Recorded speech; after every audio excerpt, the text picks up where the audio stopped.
for people that don't have the context of this story, can we just lay out the groundwork of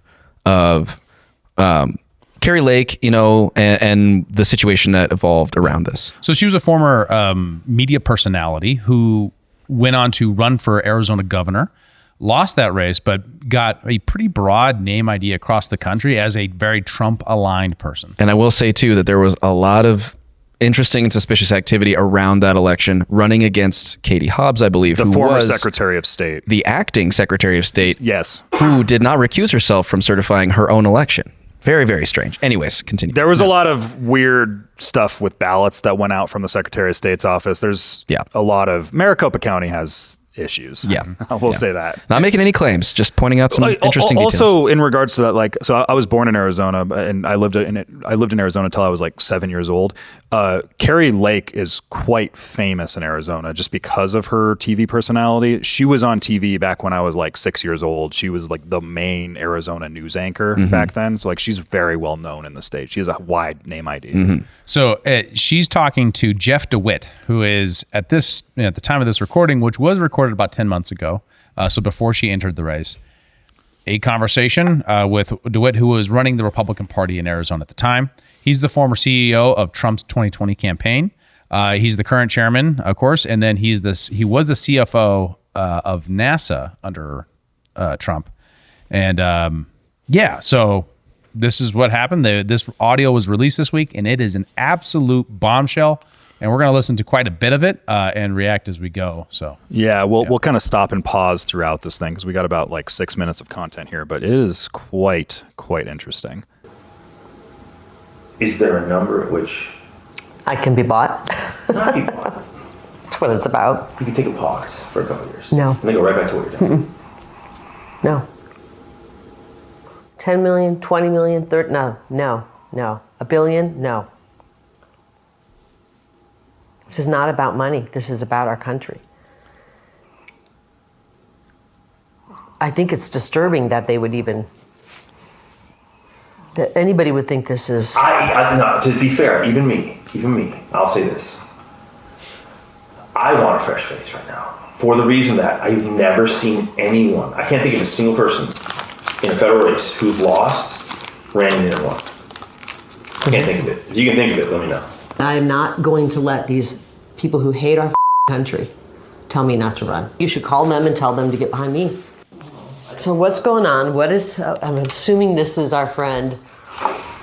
This is back east. There are very powerful people that want to keep you out. Oh no! it's hard to interrupt that. It's so like entrancing.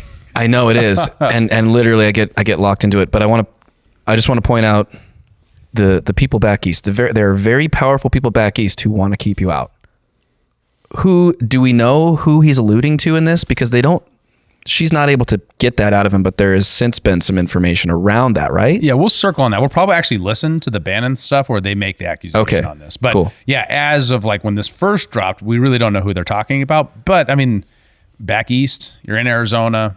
They're It's probably DC. not talking about Wall Street. It's They're DC. probably talking about someone in DC. For sure. Yeah. And just to make the point too, just as far as audio quality, this is obviously recorded by Kari Lake on her phone in the middle of this conversation. So secret recording. So there'll be some... Very smart of her too. Yeah. Just record everything. Very smart. The skeptic in me though is like, is this planned? Anyway, we're not going to go down that rabbit hole right now. Let's keep listening. Could be. Like there is a thing of if you were to be the outsider candidate, planting some sort of a stunt like this, Like a false flag conspiracy against you. to be like they're all out to get me kind of a thing. That would be a big way to boost name ID. I'm not saying that's a thing, but like I could see it happening, right? Yeah. I think that there are very powerful people that want Kari out of the race because she's become a very big figure, especially in the Trump side For sure. of things. The America First movement in Arizona is pretty much led by her. Yeah, completely. 100%. Her and Blake Masters. But Carrying on. But they're willing to put their money where their mouth is in a big way. So, this conversation never happened. This is crazy, though. This conversation They should never want happened. me. This guy sounds like such a I'm a great sleazeball. candidate. People love me. These people are corrupt. seems like a mob shakedown. Well, Yeah. maybe you're right. He sounds so They are gross. corrupt. Maybe they're right. They're correct. This never happened. Don't go. Do me a favor though. I'll get myself in trouble. This, if you say no, which is fine, it's your choice. Don't tell people. They're gonna try to have me murdered. I won't do that either. Today's world, man. If that stuff that came out last week is right about the cartel stuff, man. They say the cartel's operating in 50 states right now, like all 50. You know? So, What's the relevance of that? What's going on? Who is Can we it? can we What? dig into that just a second? So she said they're going to have me killed. You know, they're going to have me killed.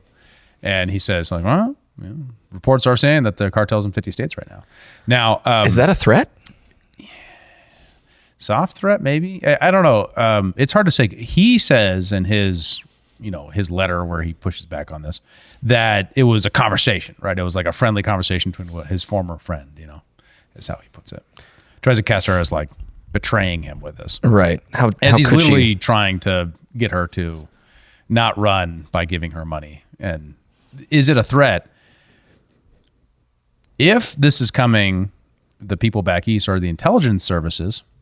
We know that from the 1930s up until the 1970s, at least, that there were pretty substantial international connections between the CIA and the organized, crime. So the intimation that he could be making here is that, yes, maybe the cartel could be employed in some way to... Yeah.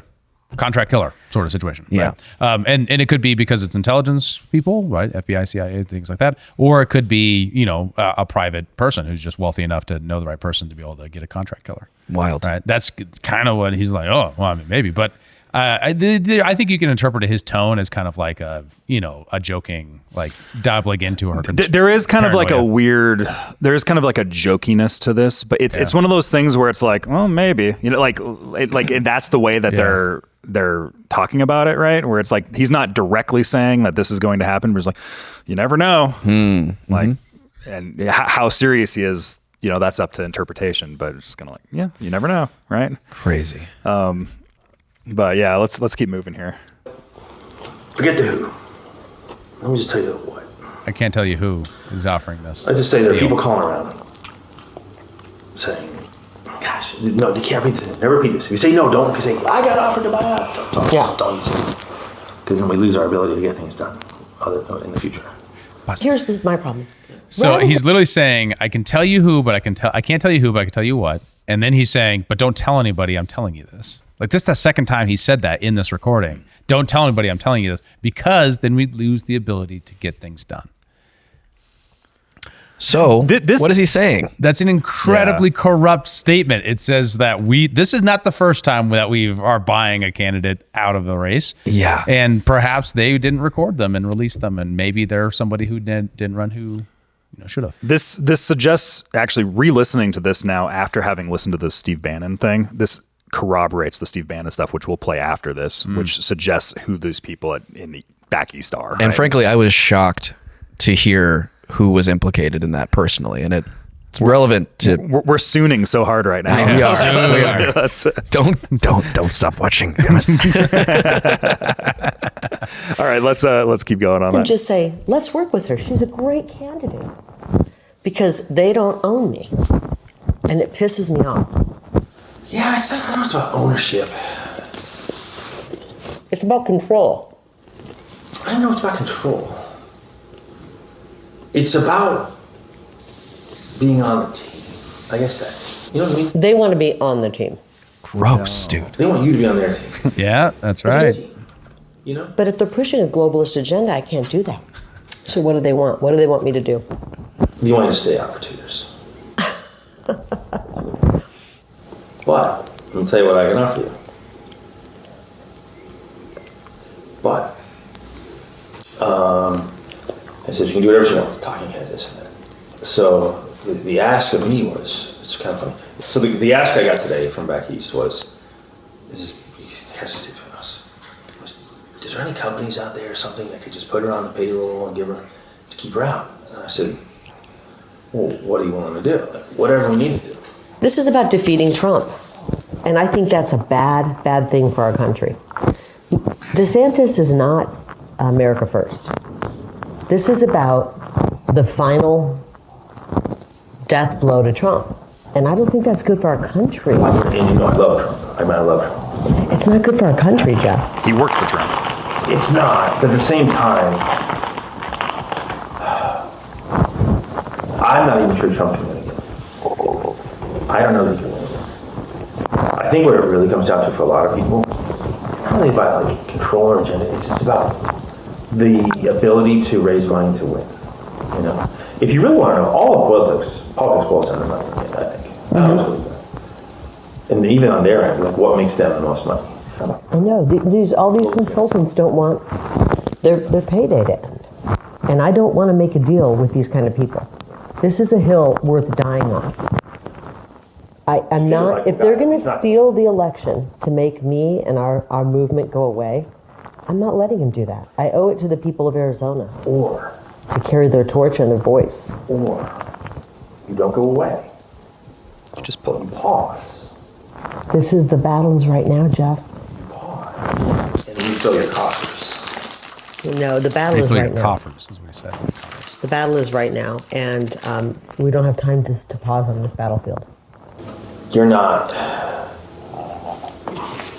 You can't scratch their back. It's not for you. Yeah. You don't have anything to offer them. And they're sitting around people that have something to offer them. You know what I mean? Pause it there. It's So did you hear that? You can scratch their back. You have nothing to offer them, right? And they're sitting around people who do, right? They have people around them that they've selected for this seat. So don't run. That's what's going on here. What are those things? It's being on the team. So when you hear people say the establishment, it's kind of like a categorization that's really convenient. But to the degree to which it's actually a somewhat actual network of people who collaborate and coordinate to control things in DC, who all know each other, who went to the same schools, who go to the same cocktail parties. They don't necessarily have to have like big robes and light candles and hold swords in, skull and bones ceremonies. They can just be people who have power, who are coordinating and collaborating in a culture of elitism to try to fix things so that they can maintain their power and influence. That's who this guy is alluding to. That's why he won't say who it is. But he will say what they're about. And it's like listening to the devil trying to persuade someone that the devil isn't real as they're trying to get them to sell their soul. It's very interesting. Well, and It's a wild. lot of these Trump candidates, they're just not part of the club, right? So the reason why they don't get all the support coming in from back east is just because they're not in that group. But that's why the American voters like them, is because now more than ever, people are aware of how corrupt DC is. This is obviously not helping that narrative at all. So, they may not get the money, but that's why they have this popular support. Well, and the Republican establishment too, they're probably looking at it like there is a large swath of the country that just does not like Trump. So these Trump-style candidates might actually hurt our chances at winning the Senate races and keeping a majority and getting all of our consultants paid, and like he's saying, right? Mm-hmm. So they're looking at this as their incentive is to try to stamp out a lot of Trump-like candidates because of the divisiveness that might cause in losing a Republican majority. If they're reading that correctly. Yeah. It could be also that Trump-like candidates maintain it because there's a lot of energy or something. Who knows? Does this come from the narrative around the fact that the Trump candidates underperformed in the red wave that wasn't? Or is that why the establishment, or part of the reason why maybe some of these folks who were on Trump's team, pro-Trump, are moving away from Trump in this election cycle? I think it's that's something they might have said. Yeah, right? That's something that the establishment might have made a case for.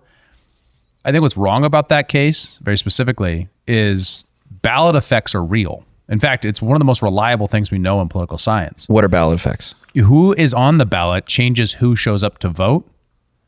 And if you're measuring Trump supporters by a election cycle where Trump isn't running, you're going to get a different result than one where he is running. Does that make sense? Yes. So Whoever's at the top of the ballot. Yeah. right? So the red wave had nothing to do with the presidential election. It was a midterm. So Trump wasn't running. So Trump people didn't turn out in the same force they would if they were voting Trump top a ticket and voting down ticket. especially when Trump is getting 24/7 CNN news coverage. It's a very different electoral landscape at that point. I see. And will he get that this year? Will he be the candidate? All those kinds of things. Like we're operating right now on the assumption that he is.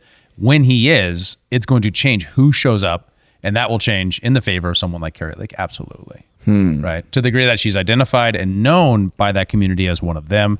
And then additionally, she has a high name ID with a lot of people who know her. So therefore, she'll get those advantages. Well, and that was the thing because going to Arizona while her governor's race was there. Like I remember I was in Arizona just a few weeks before that election, and just the sheer amount of money poured into that race was wild.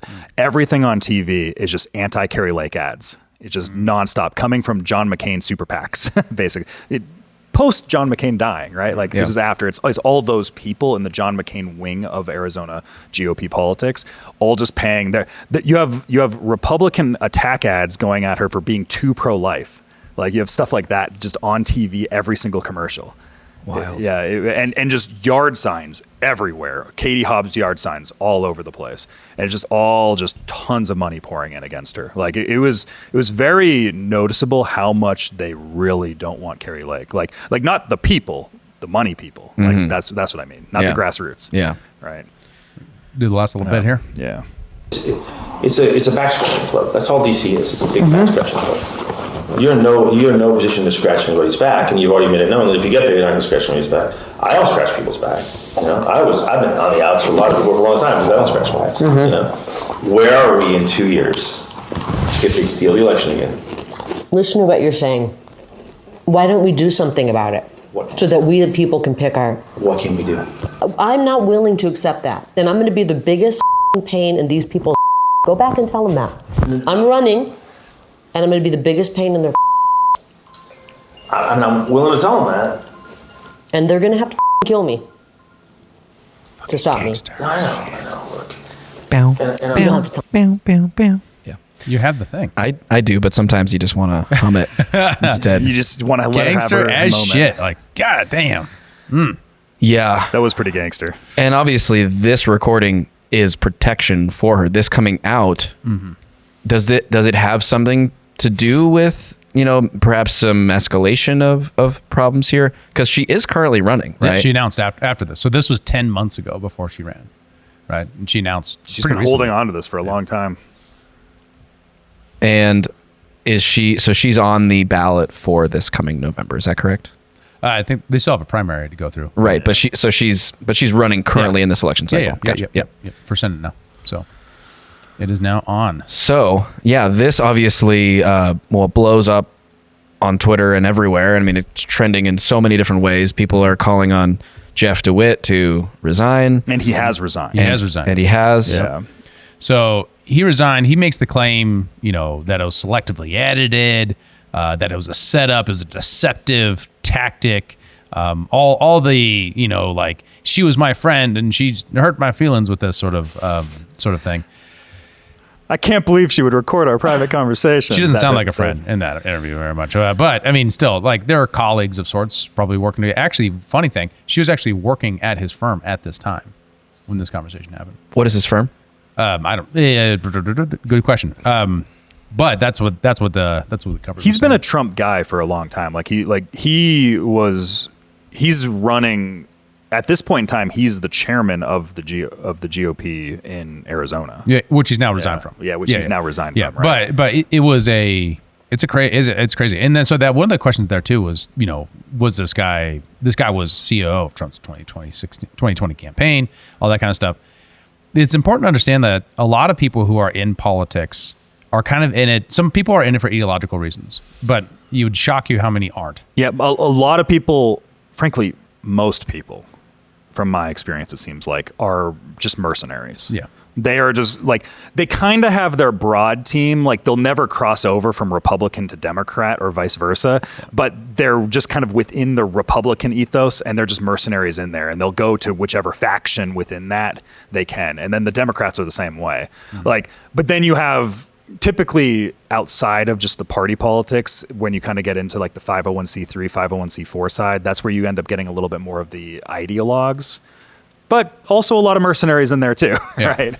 Yeah. Well, and in a lot of cases, right? I mean, if you have a job and you like it, and your organization decides to go a different direction, you either have to kind of jump on board with that direction or not, right? Yeah. And that not means go find another job, probably in most cases, right? And donor dollars influence all these organizations. They start to move them in different directions because at the end of the day, those donor dollars are paying everybody's salaries. So if there's a narrative switch that an organization makes, you either have to get on board or you have to leave, right? It's one or the other. Right. And so if you are one of those people who has an ideological compass and it's important to you that you maintain that, politics is a rough game for you. well, yeah. I mean, it for sure can be, right? Yep. For sure. So then Steve Bannon has this guy, Michael Patrick Leahy, on his show. He claims to have some very reliable sources inside of this whole situation that had some very interesting things to say about who Back East was actually referring to. Mm-hmm. You've actually gotten some news and broken a pretty big story over on the situation in Arizona with Jeff DeWitt and Kari Lake. Tell me what, because Jeff DeWitt's just a messenger. He admits that. Jeff DeWitt didn't have the money. Jeff DeWitt didn't come up with the idea. Jeff DeWitt is just a messenger. So there's got to be somebody that sends the messenger. The person that sends the messenger has the money. Go ahead. Jeff DeWitt has resigned. And I think Kari Lake is going to have 8 p.m. Eastern, a Rumble press conference to talk about the latest developments. But sources have told us that the message came from the National Republican Senatorial Committee, which is, as you know, controlled by Mitch McConnell, and Senator Steve Daines of Montana is the senator in charge of that. Yesterday, when we got this information, which we believe to be credible from a credible source, but we sent requests. Our great reporter in Arizona, the Arizona Sun-Times, Rachel Alexander, sent a request to both Steve Daines and the political director at the NRSC if they would confirm or deny that the message originated from them in March of 2023. In other words, hey, Kari, don't run for the Senate. We'll give you some money or a big job. Okay. So there are reasons to provide, some credibility to this, and there are reasons to, criticize it and potentially poke some holes in it. Let's try to steelman it. What are the reasons that this could have originated from the NRSC? He is a media personality and a CEO of a newspaper or news organizations, and lying in that way does have a cost, right? I don't trust the Wall Street Journal completely. Maybe I would have before they lied about weapons of mass destruction in Iraq. Those sorts of phenomena are real, and there's professional reputations, things like that. And then as Bannon kind of goes on to say here, and we don't need to play it, but when there is a clear denial, it usually happens pretty quick. And according to this recording and what they claim, they haven't really came back with a clear rebuttal. And the incentive of the NRSC lines up with what we were talking about earlier when we were listening to the video of their job is to try to win elections and keep a Senate majority. And they might be making the calculus that Kari Lake right now is not the person for that because of the controversy around her. You may or may not agree with that. I personally don't think that's the correct calculus, but that would be the incentive for just being like, yo, we'll get you a nice job. It'll be cushy. Hold back for 2 years. Just do that, right? Mm-hmm. Like that would make sense. Because what they want is if the disaster scenario for the establishment is you get all these Trump candidates together, they run with Trump, they all lose, and then we have 4 more years of Biden and a Democrat House and Senate, right? Where to get a whole bunch of losses again on policy. If you play that game out and you say, well, what if we just keep some of those Trump candidates, out, get some, regular GOP candidates in, they could win or lose because they're not tied to his brand. They won't go down with that sinking ship if you believe it's a sinking ship. And then, you can you'll lose Trump in the presidency, you'll get Biden again, but you'll get a Republican Senate. So then you'll you can have stop those. some balance in Yeah. the the three branches. You'll in be Washington. able to keep the fingers in the dam to keep it from getting worse. Now- I would imagine would be the steel man for their incentive. In what worldview would you think that the Trump movement is a sinking ship? Because it doesn't seem like that from the poll numbers, from the turnout. Obviously, it's a primary.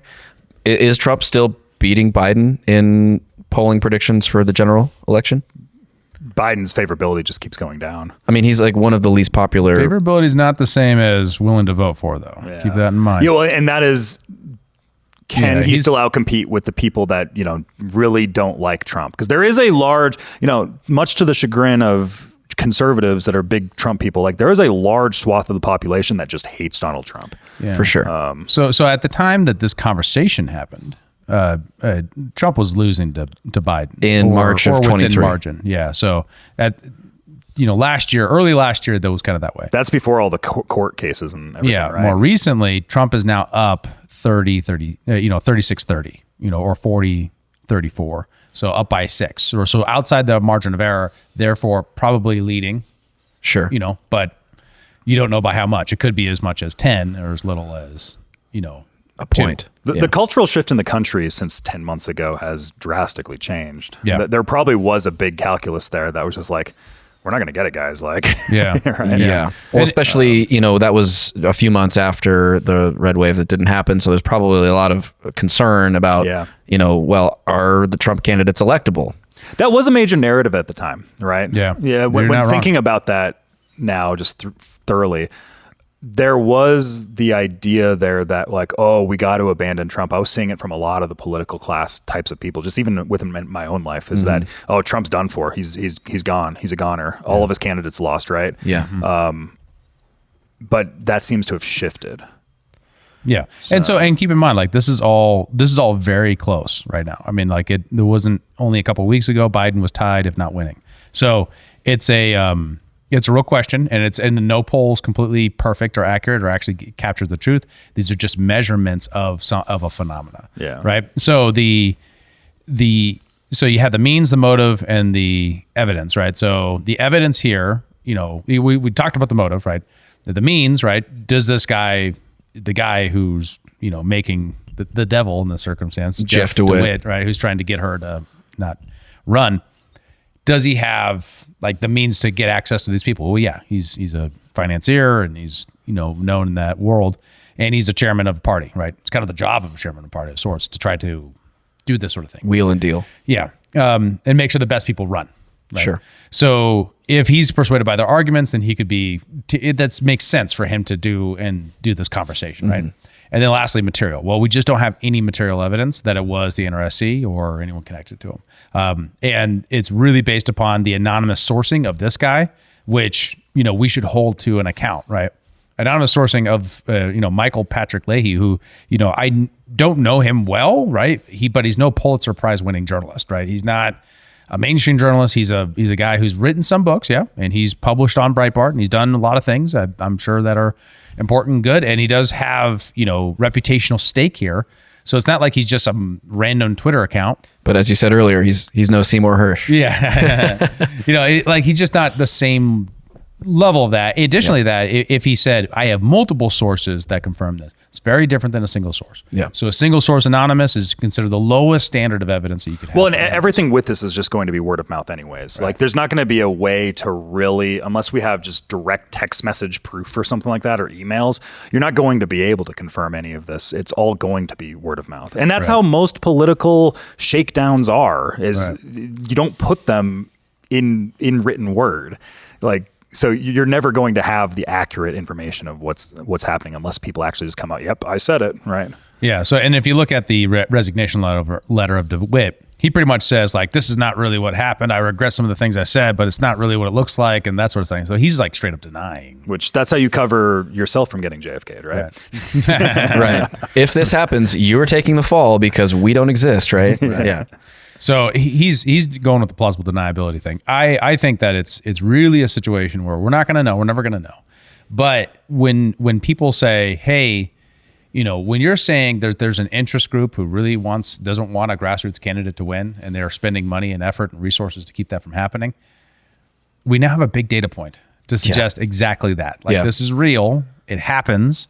This isn't new. It didn't start happening last year. It's just, this is something that happens behind the scenes, and that veil's rarely lifted. It's the way the political game is played. The incentives are very clear. Yeah. Like there is a large swath of of these establishment figures that really don't like Kari Lake and the message that she's putting out there, and they don't want her really near the Senate, especially at this point in time. Like, the incentive is clear, whether or not it's the NRSC that's doing it, or maybe it could be multiple forces within the blob that are all doing this, right? In some senses, it doesn't even really matter who it is. It's just like whatever the entities are, there was a shakedown that happened here. We're seeing that, right? What, if anything, will come from the implication of our Montana Senator Steve Daines in this whole thing? Is there any fallout for the Daines brand out of this? That's not solid enough. I mean, it's on Real America's Voice, and we'll know about it. We'll cover it, right? But majority of the population will never know about this. Yep. And additionally, that they don't care. They can't connect the dots, right? I mean, like, the general public is too obscure, esoteric. Yeah. So I don't think so. I do think it looks really bad that they haven't gotten back with something. And I hope it's not true. Yeah. That would really suck. Well, and the general populace is just going to be like, I think the general populace that is in tune with politics, they're looking at it and they're just saying like, okay, you're either on this team or you're on that team. And I think Daines has started to make a shift towards being on like the non-Trump team. Like he's one of the leaders of the NRSC, right? Right. Which means he works for Mitch McConnell. Yeah. He took a job to make sure Mitch McConnell has a Senate majority. Yeah. That's his role right now. So whatever it is, regardless, I mean, he has endorsed Trump, right, for the presidency, right? And Daines has? Yeah. And he courts it and all that kind of stuff. So, but the question is he legitimately on board with the agenda or not? And there's factions that exist here. They're all working together. Like Trump goes out of his way to be like, Mitch is a nice guy and stuff like that. Like, these are all just pleasantries, regardless of the factions that are in play, because they are technically all still on the same team right now. There's just inner squabbles that are probably happening. And keep in mind, it was the Senate that stopped the Affordable Care Act from getting repealed, right? And people blame McCain for that, but ultimately, who's the leadership? Who's the guy who was supposed to deliver the votes? I don't know. Mitch McConnell. Cocaine Mitch. Yeah. That's a heck of a nickname. Is there a story behind that? I just seen people on Twitter say that over the last decade. So I always call him Cocaine Mitch because of it.